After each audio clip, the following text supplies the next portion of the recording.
Assalamu alaikum. Welcome to my channel Femina Cooking Lifestyle. Today recipe caramel pudding. பார்க்கவே ரொம்ப கலர்ஃபுல்லாக இருக்குது அந்த கேரமல் புட்டிங்கை. ஈஸியாக ரொம்ப டேஸ்டியாக எப்படி செய்கிறதுன்னு பார்க்கலாமா?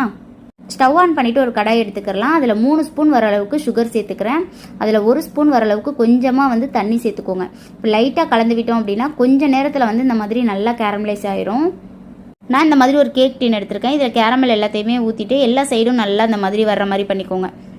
கேரமல் எல்லாமே கொஞ்சம் நேரம் செட் ஆகட்டும். இப்போ ஒரு மிக்சர் ஜாரில் ஒரு 4 பிரெட் இந்த மாதிரி நல்லா பிச்சுட்டு சேர்த்துக்கிறேன்.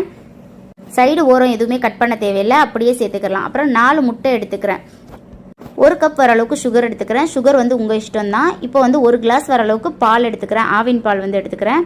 நான் காய்ச்சாத பால் தான் எடுத்துக்கிறேன். அப்புறம் வெனிலா எசன்ஸ் 1 ஸ்பூன் வர அளவுக்கு எடுத்துக்கிறேன். 1 பிஞ்ச் சால்ட்டு எல்லாத்தையுமே சேர்த்துட்டு ஒரு ஸ்மூத் பேஸ்ட்டாக நல்லா அரைச்சி எடுத்துக்கோங்க. கேரமலும் நல்லா செட் ஆகி வந்துருச்சு. இப்போ நம்ம அரைச்ச பிரெட்டு முட்டை எல்லாத்தையுமே இப்போ இதில் சேர்த்துக்கலாம்.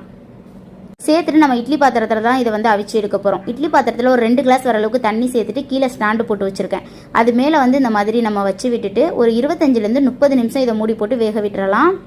உங்களுக்கு வட்டலப்பம் பிடிக்கும் அப்படின்னா இந்த கேரமல் புட்டிங்கும் உங்களுக்கு ரொம்ப பிடிக்கும். அதுவும் இல்லாமல் இது ரொம்ப ஈஸியான ஒரு ரெசிபி. இது 30 மினிட்ஸ் கழிச்சு ஒரு கத்தி இல்லைனா ஸ்பூன் வச்சு நம்ம குத்தி பார்த்தோம் அப்படின்னா நம்மளுக்கு ஒட்டாமல் கிடைக்கும். ஒட்டாமல் கிடைச்சிச்சுன்னா நம்மளுக்கு சூப்பராக ரெடி ஆயிடுச்சுன்னு அர்த்தம். ஒரு கத்தி வச்சு இந்த மாதிரி நல்லா சைடில் எடுத்து விட்டுட்டு ஒரு பிளேட்டுக்கு மாற்றிடலாம். இதை நல்லா நீங்கள் சில்லுன்னு ஃப்ரிட்ஜில் வச்சு சாப்பிட்டு பாருங்கள். ரொம்ப சூப்பராக இருக்கும். பார்க்கவே எப்படி இருக்குல்ல, சாப்பிட்றதுக்கு உண்மையாலுமே ரொம்ப டேஸ்டியாக இருந்தது. கண்டிப்பாக அந்த ரெசிபியை நீங்கள் வீட்டில் ட்ரை பண்ணி பாருங்கள்.